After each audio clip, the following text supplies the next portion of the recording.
দূর থেকে স্বামীকে যদি বাধ্যগত করতে চান বা কাছে থেকে যদি আপনার স্বামীকে আপনি বাধ্যগত করতে চান, তো কিভাবে বাধ্যগত করবেন? কিভাবে স্বামীর পরকীয়া বন্ধ করবেন বা স্ত্রীর পরকীয়া বন্ধ করে নিজেদের মধ্যে সুসম্পর্ক বজায় রাখবেন, সুন্দর মতো সংসার করে খাবেন বা ভালোবাসার মানুষকে নিজের প্রতি বাধ্যগত করে তাকে কিভাবে বিয়ে করবেন বা সে যে বিয়েতে রাজি হচ্ছে না, আপনার সাথে প্রতারণা করতেছে, তো এই একটা বিদ্যা আমি আপনাদেরকে দিতেছি। এটা অত্যন্ত পাওয়ারফুল একটা বশীকরণ বিদ্যা। সুনির্দিষ্টভাবে এই কাজটা আমি ৭১টা কাজ করছি এই পর্যন্ত। আমি ডায়েরি হিসাব করে দেখলাম ৭১টা কাজ। ৭১টা কাজের মধ্যে আমার সর্বমোট ৩টা কাজ মিস গেছিল। আর বাকি সব কয়টা কাজে আমি সফলতা পাইছি। বাকি যে ৩টা কাজ মিস গেছিল, ৩টা মিস যাওয়ার কারণ হচ্ছে ওই নামগুলার মধ্যে ভুল ছিল। কারণ অনেকে দেখা গেছে অপরিচিত ব্যক্তিকে বশ করতে চায়। তো কিন্তু তাদের দেখা গেছে যে একাধিক নাম থাকে। যেমন ফেসবুক আইডিতে কিন্তু একজন আরেকজনের নাম ব্যবহার করে থাকে। তো ফেসবুকে প্রেম সেক্ষেত্রে আরেকজনের নাম দেখা গেছে ব্যবহার করে। তো ওই নামের মাধ্যমে যদি বশীভূত করতে যায় সেক্ষেত্রে কিন্তু কাজটা মিস হয়ে যাবে। তো যাই হোক, এই কাজটা অ্যাকুরেটলি 100% আপনি ফলাফল পাবেন। সঠিক নাম ব্যবহার করবেন। ঠিক আছে?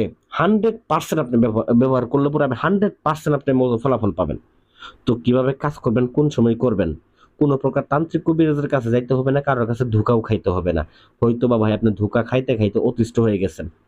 আমার ভিডিওটা ১ম থেকে শেষ পর্যন্ত দেখবেন, তাহলেই বুঝতে পারবেন। কারণ ভিডিওগুলো না দেখে দেখা গেছে তান্ত্রিকদের মতো দেখা গেছে বলেন যে, "ভাই অমুক জায়গায় কাজ করছে, তমুক জায়গায় কাজ করছে, প্রতারিত হয়েছে।" ভাই আমরা বলি না যে আপনারা আমাদের কাছে আসেন। আপনারা শুধুমাত্র আমাদের ভিডিওর নিয়ম দিয়ে দিছি। নিয়ম দেখে আপনারা কাজ করবেন। ইনশাআল্লাহ 100% ফলাফল পাবেন।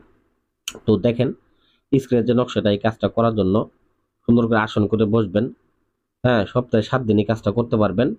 আপনারা উত্তর দিক করে আসন করে বসবেন। উত্তর দিক করে আসন করে বসার পূর্বে অবশ্যই যাকে আপনি বশ করবেন তার নামটা, তার মায়ের নামটা, আপনার নাম, আপনার বাবার নামটা, হ্যাঁ? এগুলা ম্যানেজ করে নিবেন। এবং যদি পারেন তার ১ টুকরো কাপড়ের টুকরা নিবেন আপনি। তার দেখেন আমি স্ক্রিনে ওই বাটিটার মধ্যে ১ টুকরো কাপড়ের টুকরা নিছি আমি। তো এটা একটা শার্টের অংশ। এই শার্টের অংশের মধ্যে আমি এই নকশাটাকে অঙ্কন করে নিয়েছি, নিয়ে ওইখানে রাখছি। এখন প্রয়োগের পালা। তবে প্রয়োগের পূর্বে আপনাদেরকে আমি নিয়মটা বলে দিতেছি। আপনারা ওই নিয়মে কাজ করবেন, আপনারাও ফলাফল পাবেন। দেখেন নকশার নিচে একপাশে ফালান বিন ফালান। এক পাশে দেখেন ছেলে, এক পাশে মেয়ে। যেই পাশে ছেলে ওইখানে ছেলের নাম, ছেলের বাবার নাম, আরেক পাশে যে মেয়ে ওইখানে মেয়ের নাম, মেয়ের মায়ের নামটা লিখে নেবেন। তো ওই কাপড়ের মধ্যে অঙ্কন করবেন। আর যদি কাপড় না পান, দূর থেকে যদি এটাকে করতে চান, সেক্ষেত্রে ভুজ পেপারের মধ্যে অঙ্কন করবেন। ২ টা নকশা অঙ্কন করে ২ টা তাবিজের মধ্যে ভরবেন। তো অবশ্যই কালি হিসেবে কি ব্যবহার করবেন?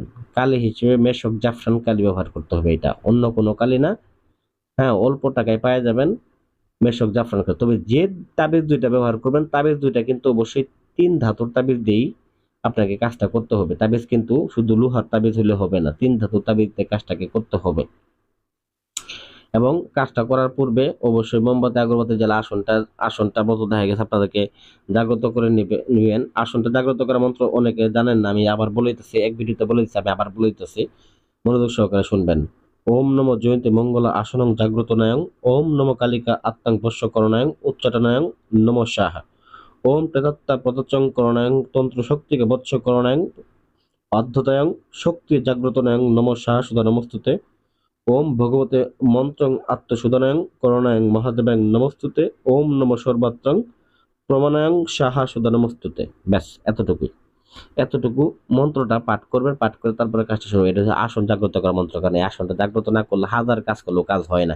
এইটাই হচ্ছে কাজ না হওয়ার আসল রহস্য। কারণ অনেকে জানেন না আসন কিভাবে জাগ্রত করতে হয়। তো আমি বলে দিলাম এভাবে জাগ্রত করে ওই ৩ ধাতু তাবিজের মধ্যে নকশাটা অঙ্কন করে তাবিজের মধ্যে ভইরে মোম দিয়ে মুখটা ভালো করে বন্ধ করে নিয়ে একটা তাবিজকে আপনার বিছানার নিচে রাখবেন। যদি পারেন ওই বিছানার নিচে না রেখে আপনার ঘর যদি মাটির হয়ে থাকে সেক্ষেত্রে ঘরের দরজায় রাখতে পারেন। আর যদি দেখা গেছে না পাকা বাড়ি হয়ে থাকে সেক্ষেত্রে আপনার বিছানার নিচে, তোশকের নিচে আপনারা ওইটাকে রাইখে দিবেন। দ্বিতীয় যে তাবিজটা থাকবে ওইটাকে আপনার বাড়ির যে গেট থাকবে, বাড়ির গেটের মধ্যে আপনারা রেখে দিবেন। ব্যাস এতটুকুই। ওই পুরুষ পৃথিবীর যে প্রান্তেই থাকুক বা ওই নারী পৃথিবীর যে প্রান্তেই থাকুক আপনার দিকে টান থাকবে। আপনি যে বিছানায় ঘুমাবেন ওই দিকে তার একটা আলাদা টান হয়ে যাবে। আপনার প্রতি আলাদা একটা মহব্বত সৃষ্টি হয়ে যাবে, মায়া সৃষ্টি হয়ে যাবে। আর ঘরের স্বামী যদি হয়ে থাকে যে অন্য বাইরে পরকীয়া করে ঘরে এসে আপনাকে দেখতে পারে না, ওই পুরুষ দেখবেন ওই রাত্রেবেলা যেদিন কাজ করবেন ওই রাত্রেবেলায় দেখবেন যে আপনার প্রতি কেমন ভাবে ভক্ত হয়ে যায়, আপনার প্রতি ভালোবাসার অবস্থাটা আপনি কেমন আপনি নিজেরাই দেখতে পারবেন। তো আশা করি ভিডিওটা ভালো লাগবে। ভিডিওটা যদি ভালো লেগে থাকে অবশ্যই ভিডিওতে লাইক করবেন। এরকম বশীকরণ, বান বিচ্ছেদের সকল প্রকার কাজের সমাধান পেতে আমার চ্যানেলটা সাবস্ক্রাইব করে রাখবেন। আর নতুন নতুন ভিডিও দিব আমি চ্যানেলে। ধন্যবাদ সবাইকে।